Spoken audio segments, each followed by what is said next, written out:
Good morning. Buenos dias. My Spanish is no bueno. I apologize. Professor, Doctor, you owe me no apology. All you have to do is look at the British House of Commons or many other congresses or organizations around the world, and you see that similar events occur. This is not a reflection on the people or the government of Peru. Things like this happen, and I'm not disturbed by this. I've been president of many international organizations. I've also chaired faculty council meetings and other types of meetings with faculty. And when the stakes are high, people become very involved. And sometimes we, including myself, sometimes we overreact. And so, again, I am not offended. So I do want to thank many people for allowing me the opportunity to be here today and to organize a small team of people who I greatly respect and have had friendships and professional relationships with for many years. I know that their integrity is unquestioned, their credibility is at the highest levels, and we would not be here if we expected anything to happen that would affect our credibility. The members of the team that I came here with, who are co-equals with me, they have merely asked me to speak on their behalf. But the other members are Dr. James Caruso, who you heard about, is a forensic pathologist, chief medical examiner of the city and county of Denver, Colorado. His long-standing curriculum vitae, his resume is among the best you could ever find. Now, the same is true of our other colleague, Dr. William Rodríguez. He's a forensic anthropologist and has been associated with a number of different organizations, including the Armed Forces Institute of Pathology in the United States, and also the State Department has done missions for the Department of Defense and the State Department, as has Dr. Caruso. So you have the highest quality individuals who have been invited to come here. And I want to thank Jaime Musan for helping us to get here. But let me assure you that none of us, Dr. Caruso, Dr. Rodríguez, myself, have received any kind of financial remuneration for being here. We are volunteering our time because we believe that this is a very important investigation. It should not be minimized or trivialized. The people involved here are doing their best in a scientific inquiry to find out if we can identify what's going on. I am not calling into question the motives of the government of Peru or anyone associated with the government or universities. But remember that universities, the purpose of a university is to do scientific inquiry. And if that is taken away from us or diminished in any way, then we all lose. I do have a small short script here today that I will refer to, and it will be very short. I think that's appropriate to the time that we are in this investigation, the point that we are. I do want to thank the gracious hosts, especially the University of Ica. They could not have been more cordial and professional with us.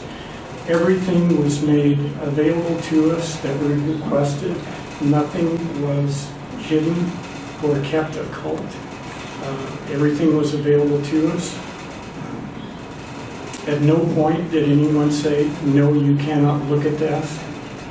Anything we asked to see, it was provided to us. Let me assure you that Mr. Musan has not interfered in any way or injected any of his own personal opinions or positions into what the doctors on our team are developing. In fact, he said at the outset, at the initiation of this, that he would not influence us in any way and did not expect a specific outcome. And if we just report what we find.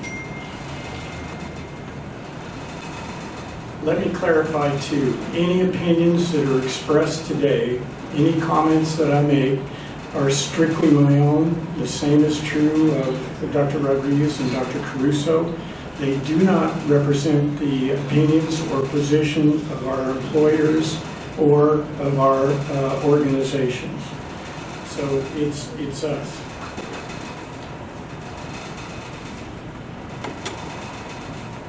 Peru is a wonderful country. This is my first time here. My experience has been very positive, and I can speak for my colleagues when they have spoken to me exactly the same way. The people, loving, open,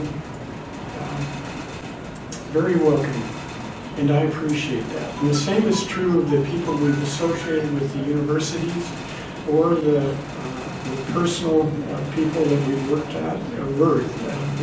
with, including Dr. Jose Felsen, who without his help, the progress of our investigation would not have proceeded as efficiently as it has. Now, that said, I want you to know that this is very initial examination that we have performed. We have no final opinions at this time, and that's one of the things that we're going to recommend. We respectfully request that the government and the Ministry of Culture allow further investigation unimpeded. And that, again, is the purpose of scientific inquiry, is to look at it, develop hypotheses. If the hypotheses do not work, we reject them, we move on to other hypotheses or explanations.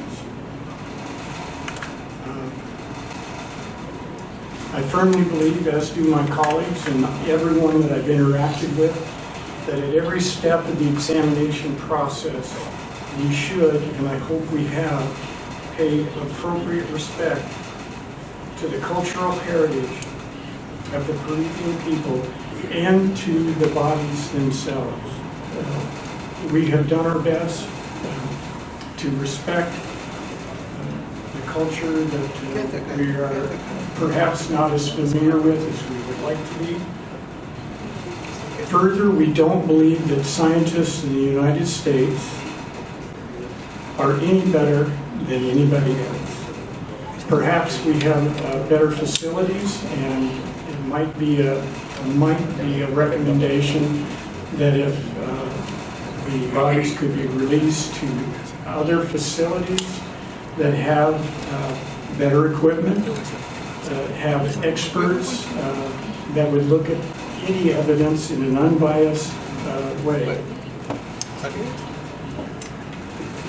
Also, we are willing to consult with the government or the Ministry of Culture to make recommendations of how to move forward with any identification procedures and to perform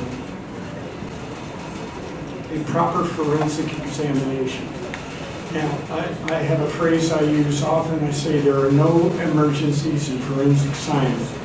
We take time, we collect data, we analyze that data, we develop preliminary conclusions. I want to say conclusions, excuse me. Preliminary opinions that will lead us perhaps to a conclusion. Part of the forensic examination might be to determine whether any of the anomalies that have been identified are of ancient modifications or modern modifications. And with a proper forensic investigation, we would hope that we would be able to evaluate that. Presently, it is our opinion that what we have examined is worthy of additional scrutiny and study. We respectfully encourage the Peruvian Ministry of Culture to facilitate transfer of specimens to research facilities with the resources, equipment, and personnel to perform further examinations consistent with the highest forensic standards. That said, if the opportunity arises to work appropriately with the Ministry of Culture or any other Peruvian organization, I would welcome the opportunity to work with them. I also have another phrase: none of us are as smart as all of us.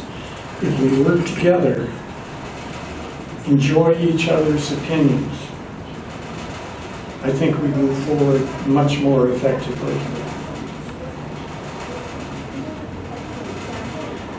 Also, at this point, I want to make sure that we have no definitive conclusions, and it would be premature for me to say so.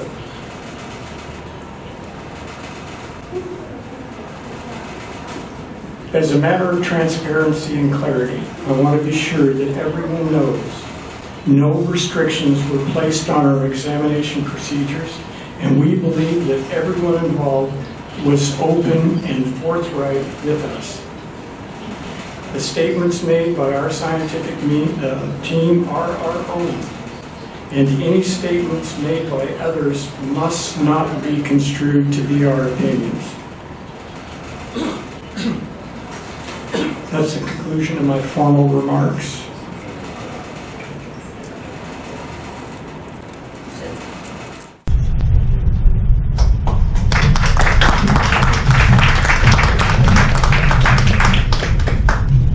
Thank you, Dr. McDowell. Gracias, Dr. McDowell.